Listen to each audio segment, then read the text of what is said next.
Right, so we're grateful that you are still with us on News 360. It's now time for us to get some updates from our world of business. And we're talking government's deficit. Now, government intends to borrow 500 million cedis from the domestic market through a 5-year fixed rate bonds in the last week of February. Now, this forms part of the 6 billion cedi government intends to borrow in February this year from the money markets.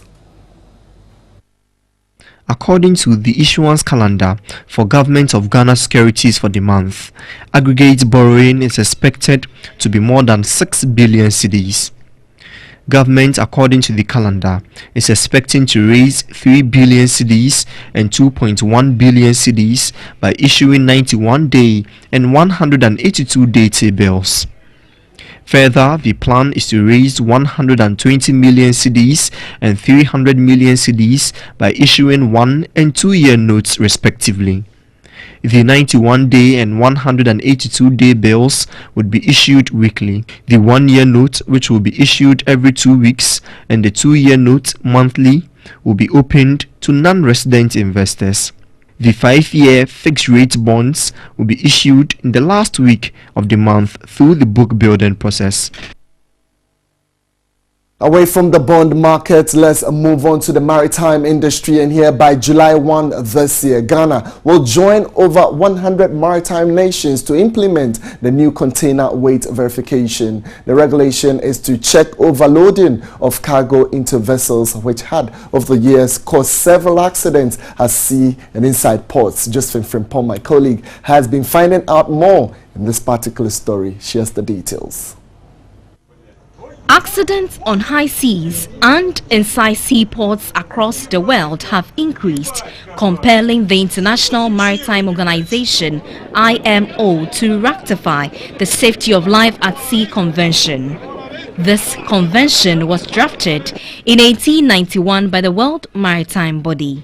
There was a classic case where a vessel had overturned during a storm, the MSC Napoli, and it was found that most of the cargo on board, the containers on board, did not have accurate. The certification of their weights was a problem. So to cure this kind of incidents, this has led to the passing of this law. Since the last 10 years, Ghana and other maritime nations have tried to enforce this convention, but it had delayed due to lack of cooperation. But in less than 4 months, Ghana must implement these regulations or face sanctions. This regulation stipulates shippers to weigh their cargo and get it certified before loading onto a vessel for export.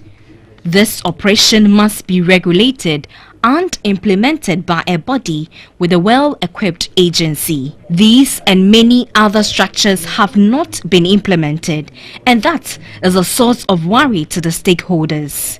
Shipping lines have threatened to reject exporters' cargo if they do not meet their criteria. If we all accept the responsibility, it may take some time. Initially, there will be problems, teething problems, but with time, we are going to go into it. But if you go on like that, and people refuse to make sure that they certify their boxes, then it's going to affect trade generally. The Ghana Shippers Authority says education on the regulation is yet to kick off. This new regulation will come with a cost which will add on to the overburdened shipper. Yes, of course, the shipper will have to take up the cost, but as a Shippers Authority, we certainly will have to come in to ensure that at the end of the day, it will be fair, the cost will be fair and not a situation where the shipper will be taken advantage of. All right, so if you're still with us, we're on News 360. I'm still in my red tie. Probably tells you that still have some Valentine in the air. But 24 hours after Valentine's Day, some pharmacies in Accra said they recorded low sales in condoms compared to previous years. Instead of condoms, many are rather going for oral contraceptives. Over the years, Patronage of condoms on special occasions like Valentine's has been on high demand. Sometimes there has even been shortages. Since the introduction of the National Chocolate Day, pharmacists say more people would rather buy chocolate instead of condoms. A day after Val's Day, more pharmacies in Osu recorded low sales. Our first stop was at Jinlet's pharmacy. A pharmacist, Kabiru Yaya, told us only 10 packs of condoms and 1 female oral contraceptive was sold on the day.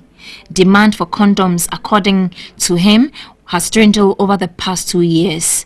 Condom sales have gone down compared to the previous, say, 4 or 5 years ago. So we were not anticipating any higher sales. So what we were having in stock, that's what we were still having.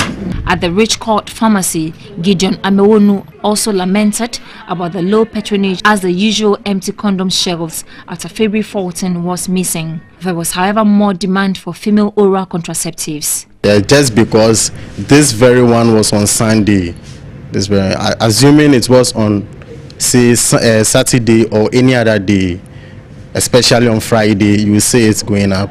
The top-up pharmacy at the Osu Oxford Street in Accra sold over 70 packs of oral contraceptives on the day. Only 30 condoms were purchased mainly by foreigners here. We realized that yesterday